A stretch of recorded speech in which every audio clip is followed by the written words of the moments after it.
I've just got back from another visit to my father. It was interesting.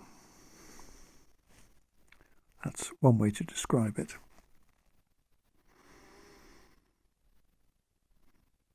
It was, in some ways, it was very good. In other ways, it was quite difficult. But I'm glad I went. And I think it's done some good. My friend came with me, and I'm very grateful that she did. Even if it was a little tense at times.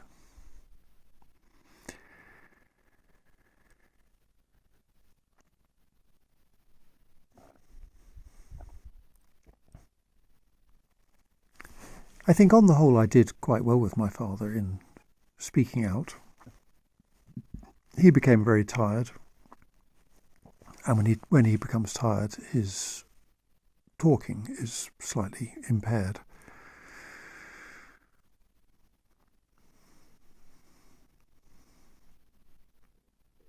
I was able to say what I wanted to say most of the time, and I think often I was heard.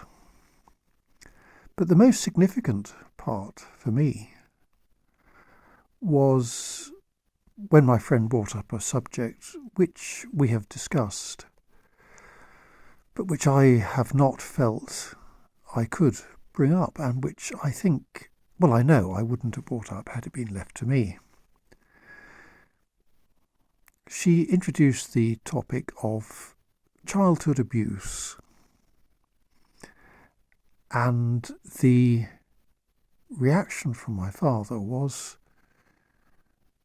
to say the least, startling.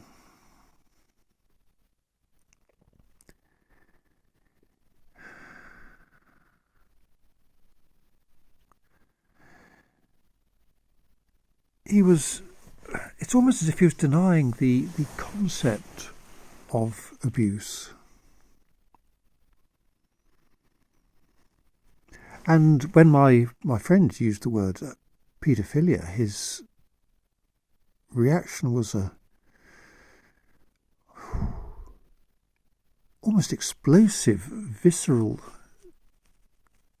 denial.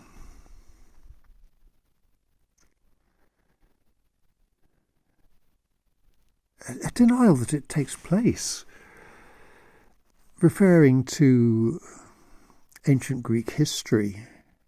It's almost as if he was saying it's acceptable.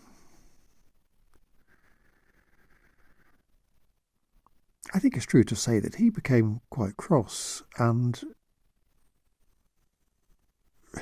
refused to accept anything that we said between us, challenged it.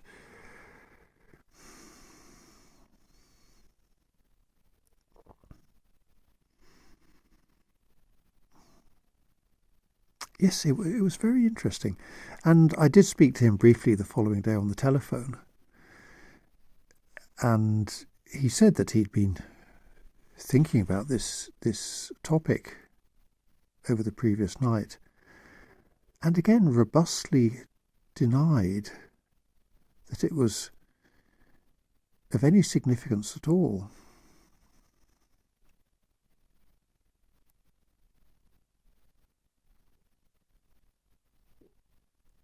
It's very strange. I don't know what I expected, but I didn't expect that. Maybe for him to say, oh, that must have been terrible for you. I don't know. I don't know, what did I expect? Some understanding and sympathy, not this denial, disagreement, refusal to accept on his part. I spoke to him again today, and again he brought up the subject. And dismissed what myself and my friend said as being based on a tiny sample, not being representative.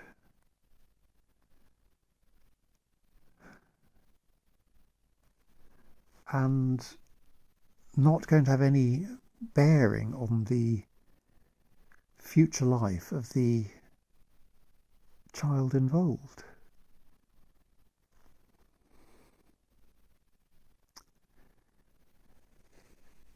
So again, he is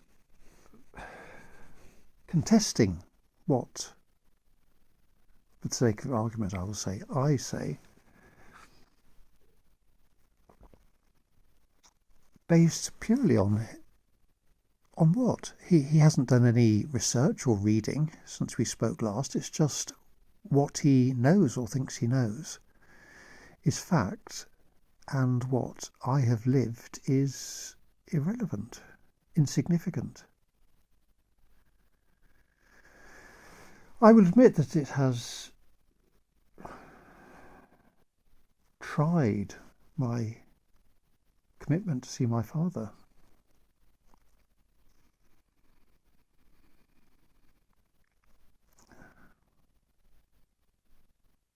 Why should I have to come up with an argument to support my own experience? Why can he not just accept it? Why do I have to prove anything?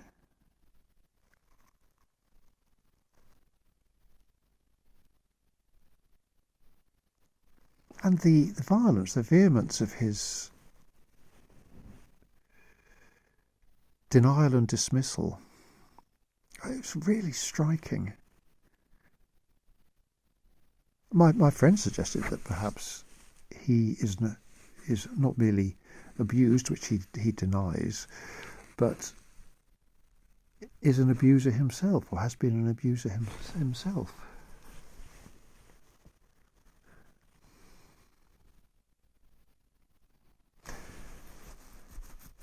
But going back, this is a subject which has been brought up by her quite skillfully in the past, not specifically relating, well, yes, in some communications, referring to herself and myself.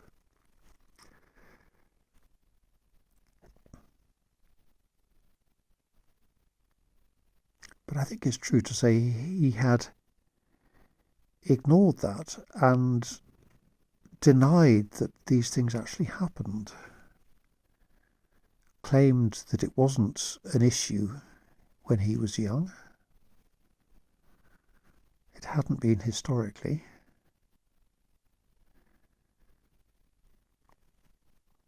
And yet, as a man who has read widely, he must be aware, he must have been aware, must have read about this. I don't know. I really don't know. I will continue speaking to him and see what happens, but I am not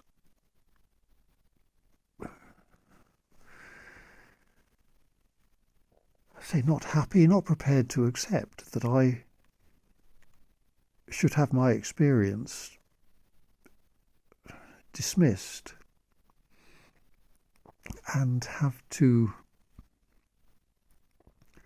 make a case to convince him of the reality of what happened. I'm becoming incoherent. And it's true to say I have been really quite cross about this, about his reaction.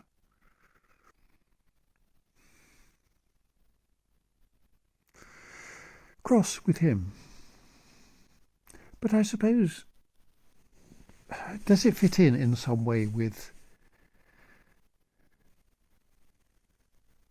my experience of him?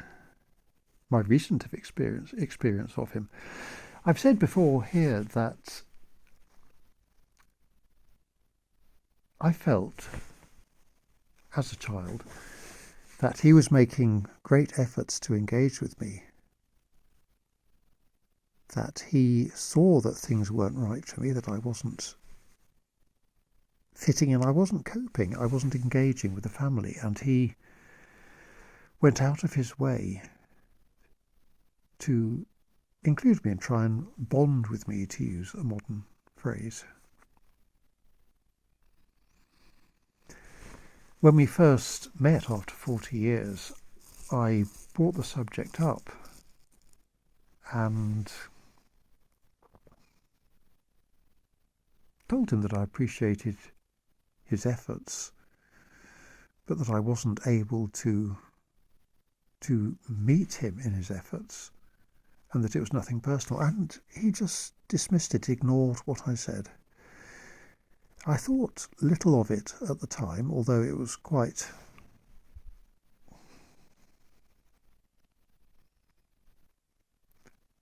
hurtful, having made what was for me quite an effort to speak out. Too many quites there. On seeing him more, I realised that I was mistaken. He wasn't doing any of this for me. It wasn't to try and help me, because rather it was for him, because he has said repeatedly that he enjoyed his children. So it was about what he was getting out of it, not what he was giving to us, but the enjoyment he got himself.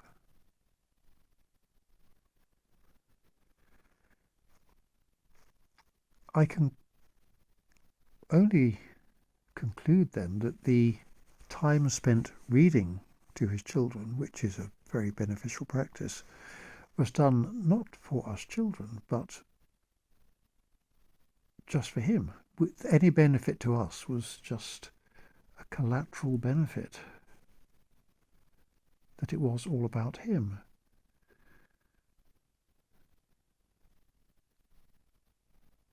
All those holidays, just him and myself.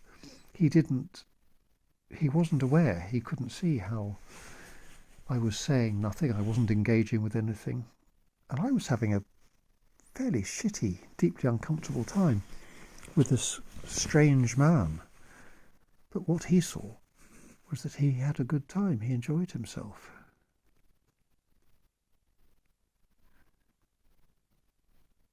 All this does cause me to rethink my relationship with my family.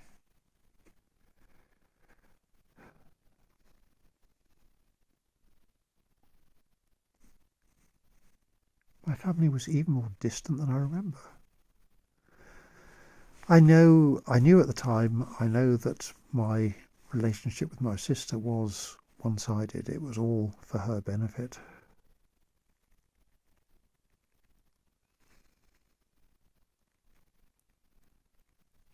But my father also. Yeah, I'm a bit shaken by that.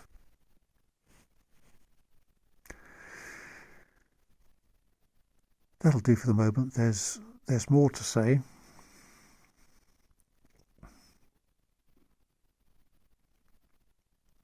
And I really don't know how to progress this issue with him. Do I just drop it? I could walk away again. I've said before here that I could easily do that.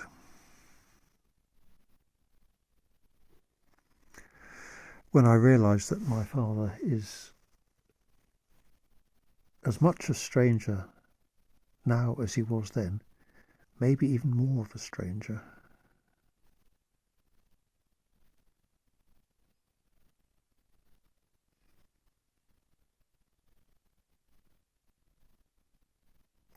But no, I'm not going to give up now. He doesn't have long left, so this is the only chance I've got.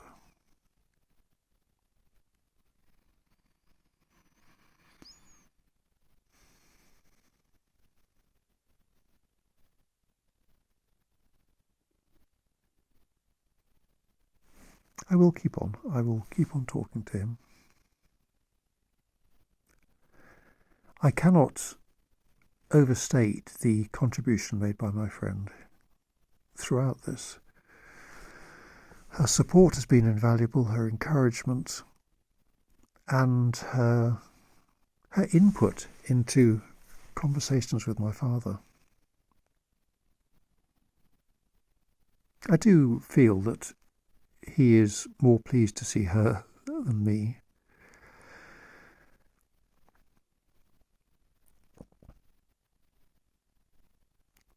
But without her, things wouldn't progress or develop, or wouldn't have progressed and developed as they have done. And for that I am immeasurably grateful. Well, if you've listened this far, or one of you, if any, thanks for listening, and I'll speak again.